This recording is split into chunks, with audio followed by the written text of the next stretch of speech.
when tech billionaire Elon Musk takes a drive through San Francisco. He spots a homeless man on a park bench who looks strangely familiar. Getting closer, he makes a shocking discovery. It's Darren Fulton, the very first person he ever hired decades ago. The brilliant programmer who helped build Elon's first company is now living on the streets with nothing but a backpack and a worn notebook. Elon offers help, but proud Darren refuses charity instead. Elon presents him with a technical challenge only a genius could solve what begins as. A second chance soon reveals an incredible truth that neither man expected. Darren wasn't just Elon's first employee, but the hidden genius whose work secretly powered Elon's empire for years now. Elon must convince Darren that what looks like charity is actually a debt long overdue rain pattered against the windows of Elon Musk's black Tesla. As it glided through downtown San Francisco, the normally busy streets were quiet on this gloomy Sunday afternoon. Elon stared out the window, his mind already at tomorrow's meeting about. "The new Mars rocket design, sir. Would you like me to take the highway back to headquarters?" asked Roy. His driver, Elon, shook his head. "No. Let's stick to the city streets." I need to clear my head a bit as the car rolled past a small park. Something caught Elon's eye. A man sat hunched on a bench under a blue tarp, trying to stay dry from the rain. Most days, Elon would have barely noticed homeless people were sadly common in San Francisco, but something about this man made Elon look twice. "Roy, slow down a bit," Elon said, leaning closer to the window of the car. Slowed, the homeless man had a beard streak with gray and wore a tattered jacket that had once been expensive. He was thin and weathered, probably in his 50s. As they passed by, the man looked up briefly, and Elon caught a glimpse of his eyes. "Stop the car," Elon suddenly commanded. Roy pulled over immediately. "Is everything all right, sir?" Elon didn't answer. He stared at the man on the bench, his heart beating faster. Those eyes! He knew those eyes. "Wait here," Elon said, grabbing his umbrella and stepping out into the rain. The cold San Francisco wind hit him as he crossed the street toward the park. The homeless man didn't look up as Elon approached. He was focused on a small notebook, scribbling something with a stubby pencil.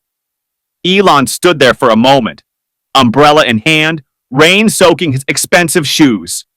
Could it really be him? After all these years, Darren Elon finally said, "Darren Fulton." The man's hand froze mid-sentence.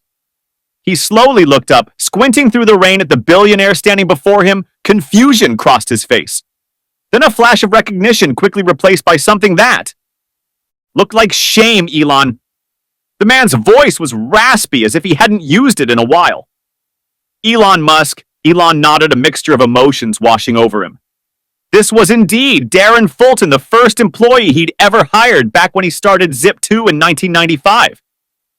The brilliant programmer who had worked alongside him during those early hungry days when they were just two ambitious young men with big dreams. "What are you doing here?" Elon asked immediately, regretting how stupid the question sounded. Darren looked away, closing his notebook, just enjoying the wonderful San Francisco weather, he said with a bitter laugh. "What does it look like I'm doing?" Elon moved closer, extending the umbrella to cover them both. "I meant, how did this happen?" "The last I heard, you were starting your own company after the Zip2 sale." Darren's shoulders slumped. That was a lifetime ago. He glanced at Elon's expensive coat, the Tesla waiting at the curb, then down at his own dirty jeans and worn-out boots. "Look, it was nice seeing you, but I'm sure you've got important rocket ships to build or something." He started gathering his few belongings, the notebook, a backpack that had seen better days, and a water bottle. "Wait," Elon said. "Don't go. Let me help you." Darren stiffened. "I don't need your charity." "It's not charity." Elon insisted. "It's catching up with an old friend." Darren looked at him with those once bright eyes now dulled by years of hardship. "We haven't spoken in over 20 years. We're not friends anymore." "Elon, we're just two guys who used to know each other." Despite his words, Darren made no move to leave. He seemed rooted to the spot, as if some part of him wanted to. "Stay." Elon noticed Darren shivering in his wet clothes. "There's a diner around the corner. Let me buy you a hot meal and we can talk. No strings attached." Darren hesitated, cried. Wearing with the basic human desire for warmth and food finally, he nodded once sharply. Fine, 1 cup of coffee. They walked silently to the car, where Roy tried to hide his surprise at seeing his billionaire boss with a homeless man. Elon introduced Darren simply as an old colleague and asked Roy to drive them to Mel's diner. Inside the car, Darren sat, uncomfortably on the edge of the leather seat, clearly worried about getting it dirty. The contrast between the two men couldn't have been starker. Elon in his designer clothes, Darren in layers of worn garments that probably contained everything he owned.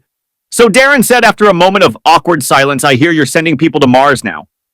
Elon smiled slightly, trying to, "We're not quite there yet." "I always knew you'd do big things," Darren said, looking out the window. "You had that drive the Tesla pulled up to Mel's Diner, a retro-style restaurant with red booze and chrome fixtures as they entered. A few patrons looked up and recognized Elon, whispering to each other. The hostess LED'd them to a booth in the back, away from curious eyes, after ordering coffee for Darren, tea for Elon. They sat in silence again. Elon studied the man across from him, trying to reconcile this haggard figure with the brilliant, energetic programmer. "He once knew. How long have you been?" Elon trailed off, unsure how to phrase it politely. "Homeless," Darren finished for him. 3 years this June. Before that, I had a room in the Tenderloin. Before that, an apartment in Oakland. Before that." He shrugged. "It's been a gradual slide downhill." The waitress brought their drinks. Darren wrapped his hands around the mug, savoring the warmth. "What happened to Neuralink?" Elon asked, referring to the company Darren had started. "After Zip 2? Darren's face darkened. "Went under in the doom crash. I should have sold when I had the chance, but I believed in what we were building." He took a sip of coffee.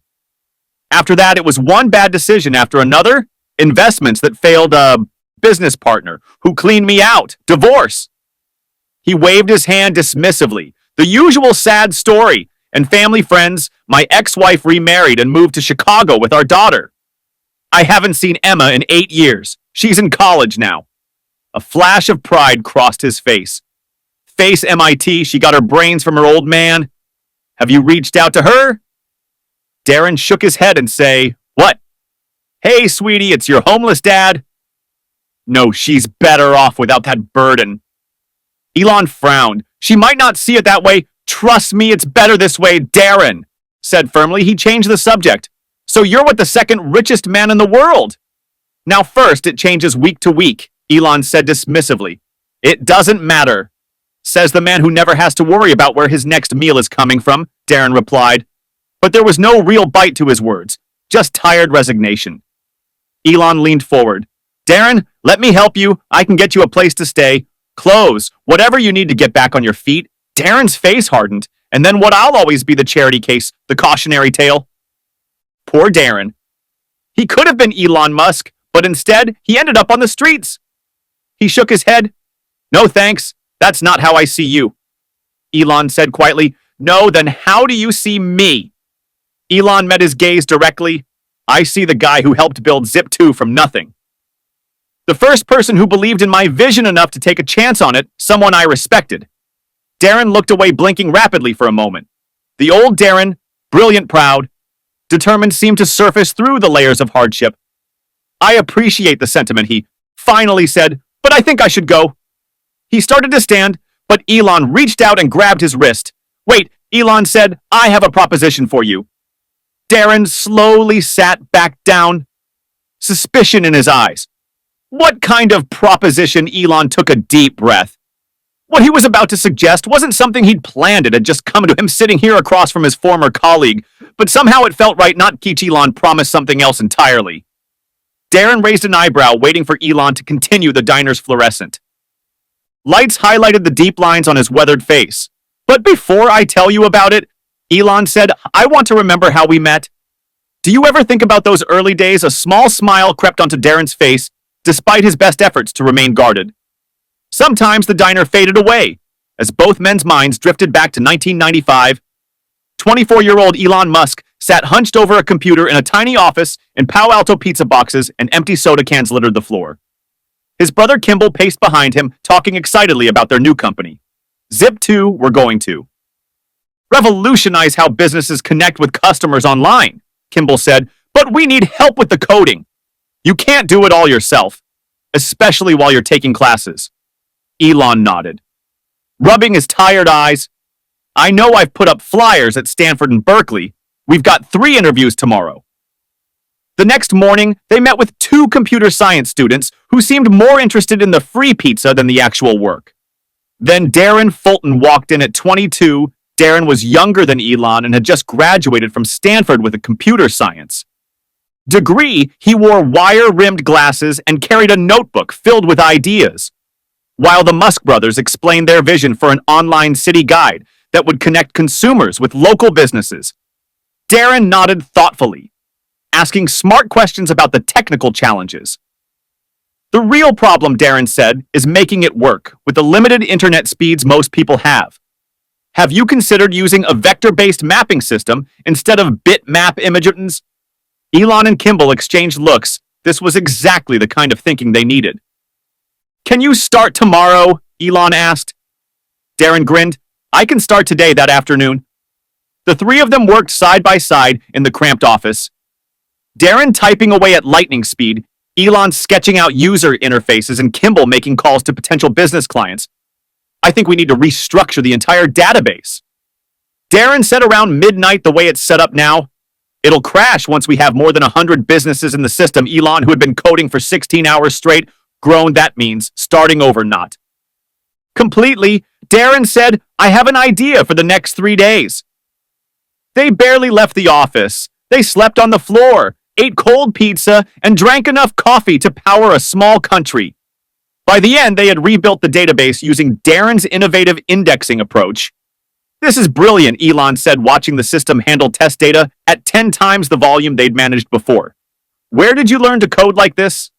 Darren shrugged. I've been programming since I was 10. My dad brought home an Apple II, and it was love at first sight over the following weeks. The tiny company grew. They moved to a slightly larger office and hired 2 more programmers. But Elon and Darren remained the core technical team, often working until dawn, pushing each other to solve seemingly impossible problems. One night, when they were the only ones left in the office, Elle discovered Darren asleep at his desk, his face pressed against his keyboard. Hey, Elon said gently, shaking him awake. Go home, get some real sleep. Darren blinked groggily. Can't need to fix the search algorithm. It's too slow. It can wait until tomorrow. No, it can't, Darren insisted, straightening his glasses. If we want to beat the competition, we need to be faster and better. No one remembers second place. Elon smiled. It was like hearing his own thoughts spoken aloud. At least eat something, Elon said, tossing him a protein bar. Brains need fuel. They worked through another night, fueled by determination and cheap ramen noodles. By morning, they had created a search algorithm that would become the backbone of Zip2's success. As the months passed, their friendship grew. Alongside the company, they weren't just colleagues. They were comrades in the trenches of startup life when investors rejected them. They picked each other up when the server crashed the night before a big demo. They fixed it together, high-fiving as the sun rose. We're going to change the world, Elon would say during their late-night coding sessions. 1 line of code at a time. Darren would reply, they dream big. In those days, their ambitions unbounded by reality, Darren kept a list taped to his monitor titled Future Projects It. Included electric cars, space travel, and brain-computer interfaces. Elon had a similar list. Their biggest breakthrough came 8 months after Darren joined the company, was struggling to scale their mapping system, worked well for a few cities, but choked when they tried to expand. I've been thinking, Darren said one morning, arriving with dark circles under his eyes but a spark of excitement in them. What if we created a neural network to optimize the routing that would take massive computing power? Elon pointed out we can't afford that. Not if. We use this purist. Darren pulled out a notebook filled with equations and diagrams. I call it the Fulton algorithm. It's a way to simulate neural network behavior. With minimal processing power, for the next week, they implemented Darren's algorithm. When they finally tested it, the results were stunning. Their system could now handle 10 times more data while running even faster than before. This changes everything. Elon said, staring at the performance metrics in disbelief. Darren nodded, a rare look of pride on his face. I think it might. The Fulton algorithm became a key selling point in their pitch to investors. 6 months later, they secured their first major funding round. The tiny startup was suddenly worth millions on paper. They celebrated at a local bar, drinking cheap beer and talking about the future. Where do you see yourself in 10 years? Elon asked. Darren thought for a moment.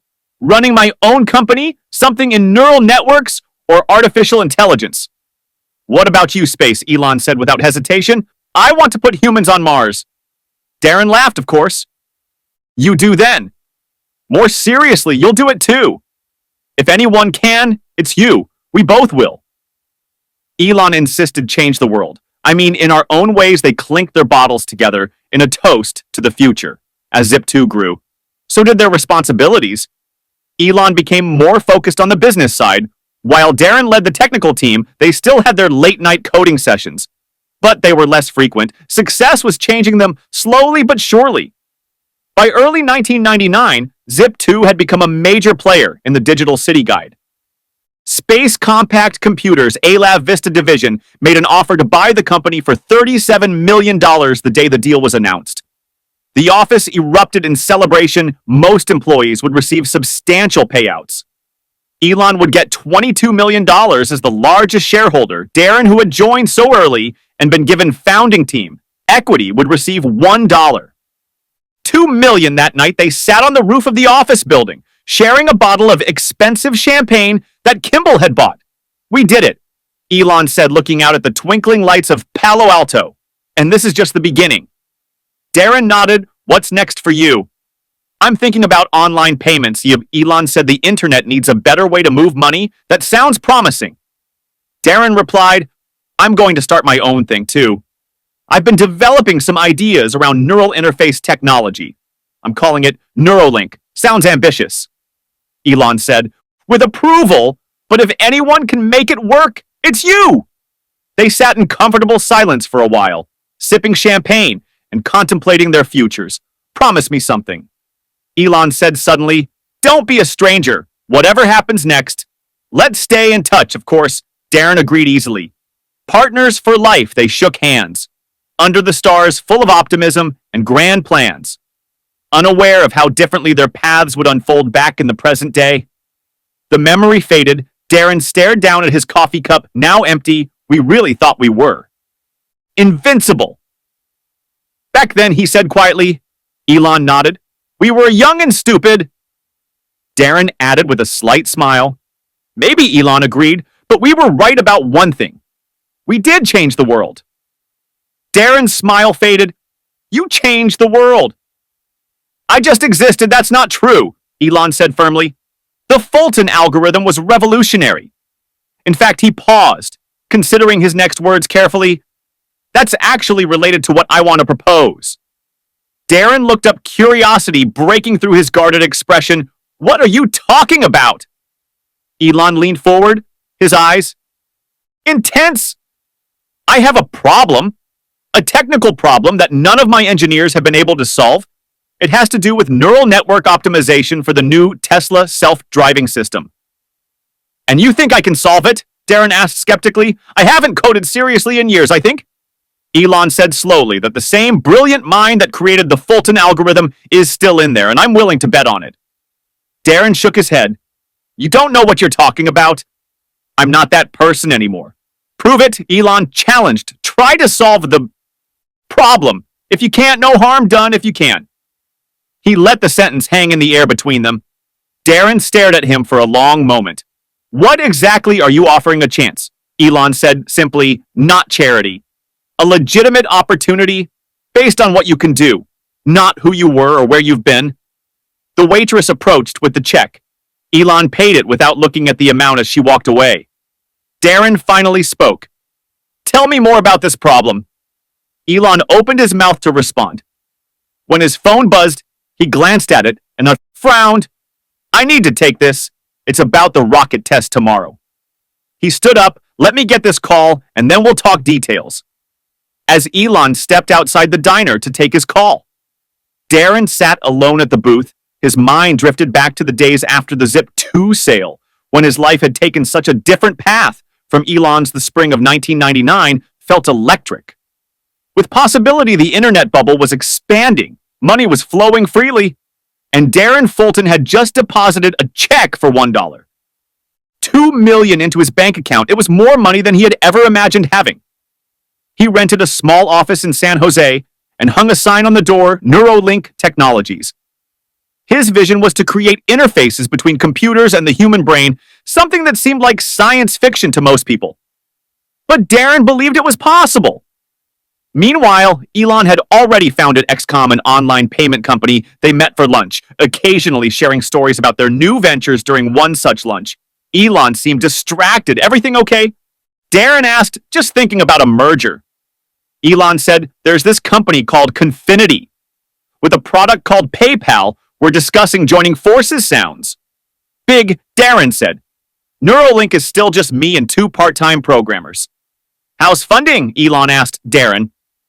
Shrugged, I've been using my own money so far. Venture capitalists think brain interfaces are too far-fetched. They lack vision.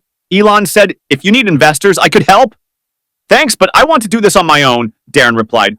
Prove that I can build something without riding your coattails. Elon nodded, understanding the pride that drove his friend. Just remember, the offer stands. They promised to meet again soon, but life got busier for both of them. Elon's XCOM merged with Confinity.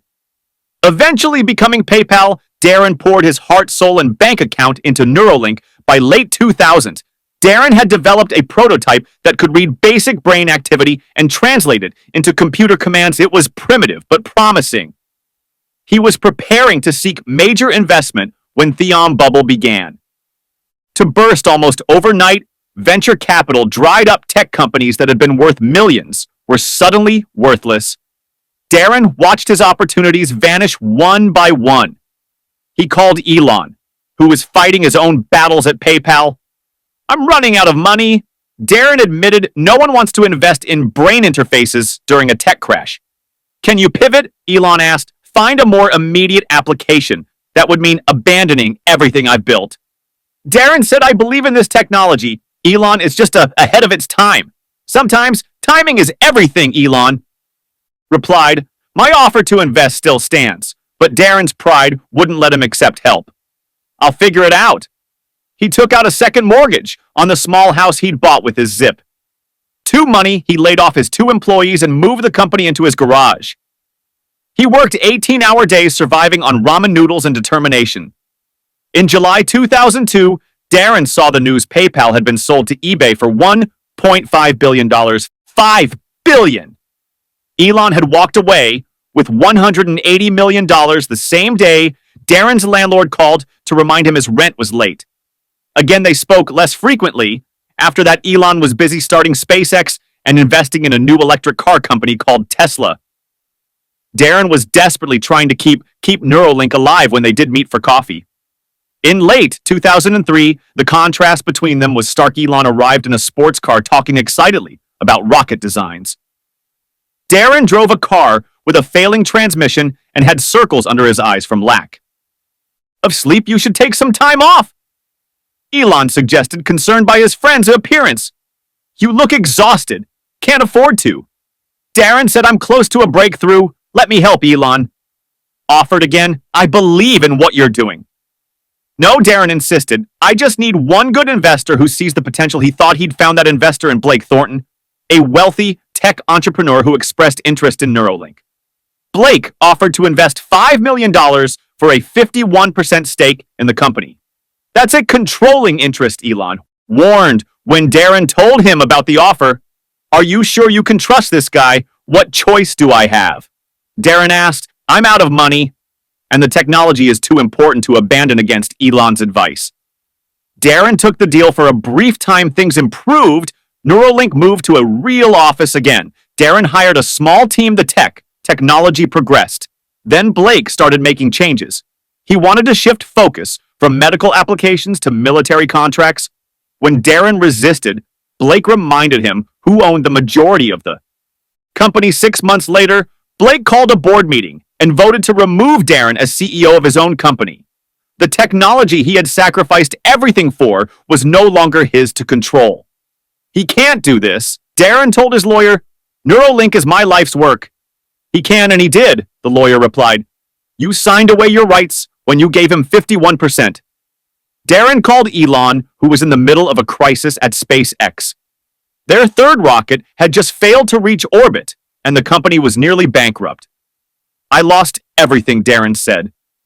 The company, the patents, all of it, I'm sorry. Elon said, sounding distracted. Look, I'm in the middle of something here. Can I call you back? But Elon never called back.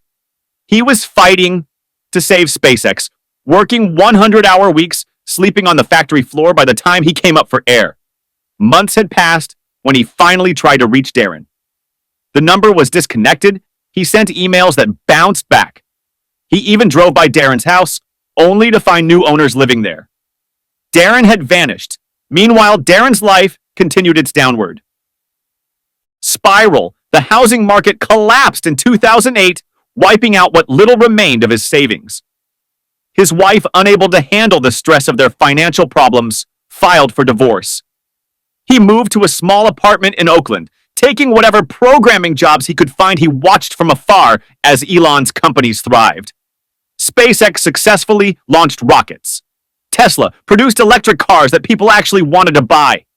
Sometimes, late at night, Darren would read news articles about Elon's latest achievements and feel a complicated mix of pride for his old friend and bitterness about his own failures. It could have been me, he'd think in his darker moments, if I'd made different choices, taken his help. When he offered it, years passed. Jobs became harder to find. As younger programmers with newer skills entered the market, Darren's apartment became a studio, then a room in a shared house, then a spot in a shelter by 2022, he was living on the streets of San Francisco, one of many forgotten men whose dreams had crashed and burned in Silicon Valley. He kept a notebook of ideas, still sketching out neural interface designs that no one would ever be built, his one possession of value. His laptop had been stolen months ago, and then on a rainy Sunday, a black Tesla had stopped beside the park bench, where he sat. Sorry about that, Elon said, sliding back into the booth and snapping Darren out of his memories. Where were we? You were going to tell me about this problem you can't solve. Darren said, his voice neutral, but his eyes showing a flicker of the old curiosity. Elon pulled out his phone and opened a document. We're trying to improve our neural networks for self-driving cars. The system works well in most conditions, but it still struggles with unusual scenarios. He slid the phone across the table. Take a look. Darren hesitated, then took the phone. As he scrolled through the technical specifications, his brow furrowed in concentration for a moment. He looked like the old Darren. Brilliant, focused, alive, with the challenge of a complex problem. This is using a modified convolutional neural network, he said after a while, but you're hitting limits on processing speed versus accuracy. Elon nodded, watching Darren carefully. Can you solve it? Darren set the phone down. Maybe, but I'd need resources, a computer, access to your data. All arranged, Elon said quickly. I have an apartment ready for you. Food, clothes, a top-of-the-line computer setup. Everything you need. Darren's eyes narrowed. You planned this before you even saw me today, didn't you? Elon met his gaze steadily. Will you do it? Darren stared at the table. His mind-racing part of him wanted to say no to. Hold on to what little pride he had left. But another part, the part that still remembered what it felt like to solve impossible problems, whispered that this might be his last chance. One condition, Darren finally said. No one can know who I am or where I've been. I work alone, and I report only to you. Elon nodded, agreed, then yes. Darren said quietly, I'll try. As they left the diner and headed toward Elon's car, Darren's thoughts drifted back to the darkest chapter of his life. The years after he lost Neuralink and everything else that mattered to him. The conference room felt too hot as Blake, Thornton flanked by lawyers, explained why Darren was being removed as CEO of Neuralink. The board feels the company needs a different direction. Blake said smoothly, you'll still be compensated for your shares. Of course, those shares are worth nothing if you take the company in the wrong direction. Darren argued the technology is meant to help people with neurological disorders, Not become a weapon? The defense applications are where the money is, Blake replied with a shrug. It's just business.